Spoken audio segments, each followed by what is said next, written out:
오늘 본문의 말씀은 백성의 요구에 따라서 이스라엘의 왕을 세우는 과정이 기록된 말씀입니다. 오늘 읽은 본문 10장의 초반절을 보면 이미 사울은 기름 부음을 받게 됩니다. 사무엘이 사람들을 미스바로 불러 모으기까지 사울이 기름 부음을 받았다는 그 사실은 비밀에 붙여졌습니다. 모든 준비를 마친 사무엘은 백성을 미스바로 모읍니다.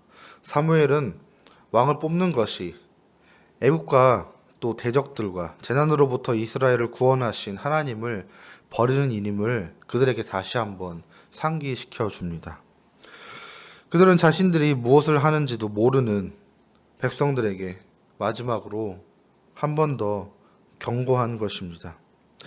이 말에서 알 수 있듯이 이 왕정 체제는 백성들의 요구로 인해 하나님께서 관용적으로 허용하신 것입니다.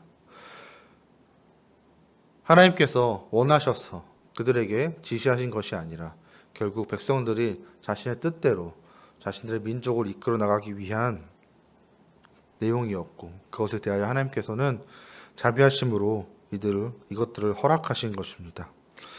이렇게 백성들은 재뽑기를 통해 베냐민 지파 기스의 아들 사울을 왕으로 뽑습니다. 사울은 자신이 이미 왕으로 뽑힐 것을 알고 있었습니다.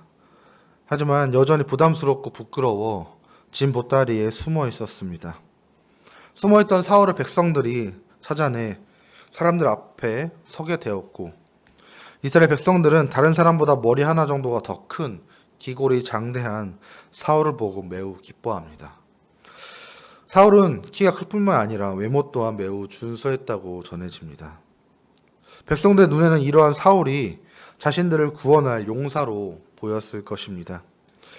이런 모습에서 주목할 만한 한 가지 사실을 우리가 본다면 그것은 이스라엘 백성들이 왕을 세우는 과정에서 가장 중요하게 그들이 가장 반겼던 점이 바로 외모, 즉 풍채라는 것입니다. 이 사실을 통해서 우리는 당시 이스라엘 백성들이 왕을 세우려 하는 목적이 얼마나 하나님께 기쁨을 드릴 수 있는 왕인지, 제사를 잘 드리는 왕인지, 이러한 것들이 중요한 기준이 아니라 그들의 목적이 얼마나 세속적이었으며 또 하나님의 뜻을 생각하지 아니하였는지 우리는 알 수 있습니다.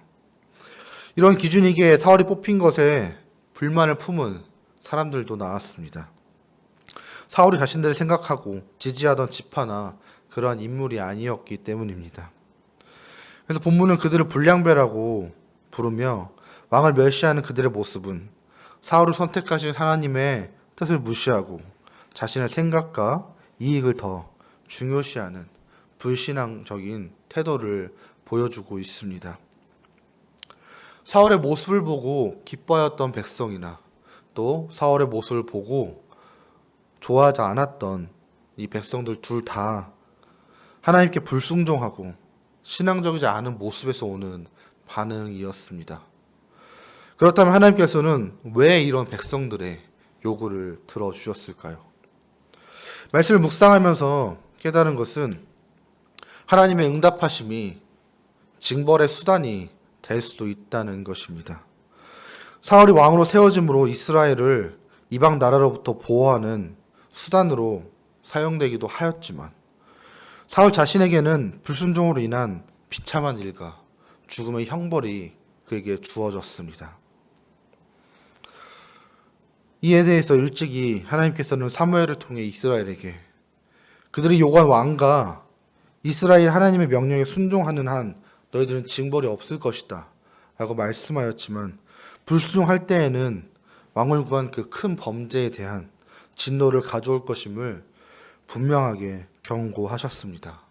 하지만 이스라엘 백성들을 왕을 달라고 하였고 또한 그에 대해서 그 후에 하나님께 불순종하는 모습을 보였기에 그들을 큰 징벌을 받게 되었습니다.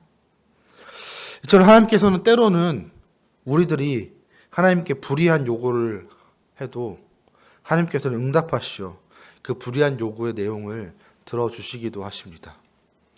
그러나 그것은 하나님께서 우리가 요구한 그 불의한 요구를 기뻐하시기 때문이 아니라 우리를 순종으로 이끌기 위해 징벌하시기 위함입니다. 우리가 한 그 불의한 요구가 들어졌을 때 우리는 기뻐할 수도 있고 나의 상황이 좋아질 수도 있고 우리의 삶이 더 나아질 수도 있지만 그 삶의 변화를 통하여서 우리의 신앙이 더 불순종하게 바뀔 수도 있다는 것입니다. 상황이 좋아졌다고 교회에 더 잘 나오는 것이 아니라 또 하나님께서 순종하여서 일하는 것이 아니라 내 좋아진 상황에 나를 더 돌보기 바쁠 수도 있습니다. 그렇게 불의한 요구를 한 자들은 하나님께 자신들의 요구대로 응답하셨다고 기뻐해야만 할 일이 아니라는 것입니다. 그렇게 우리는 우리의 기도와 간구가 하나님께서 이것을 좋아하실지 혹은 좋아하시지 않을지 먼저 말씀과 기도를 통해 분별해야 할 것입니다. 하나님께서 왕을 요구했던 이스라엘 백성들처럼 자신들의 뜻과 욕망을 하나님의 뜻이라 여기고 불의한 요구를 하고 있는지 스스로를 돌아보아야 합니다. 그래서 우리가 나의 욕심과 욕망 때문에 나의 불의한 요구를 하나님 앞에 정당화하거나 또는 나의 간구가 하나님께 불순종함임에도 그것을 알고도 외면하면서 간구함으로 하나님의 진노를 사지 말고 오로지 하나님께 순종함으로 나아가야 할 것입니다.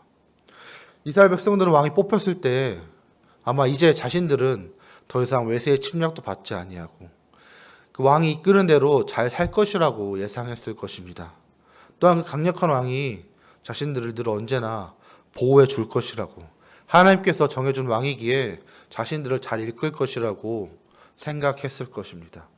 하지만 우리는 그 사울이 그 말년에 했던 그 수많은 죄들을 우리는 알고 있습니다. 분명 하나님 뜻에 따라서 기름 부음을 받고 세워진 왕이었지만 그 또한 하나님께 불순종한 모습으로 수많은 죄를 저지르고 이스라엘 왕국을 어렵게 만들었습니다.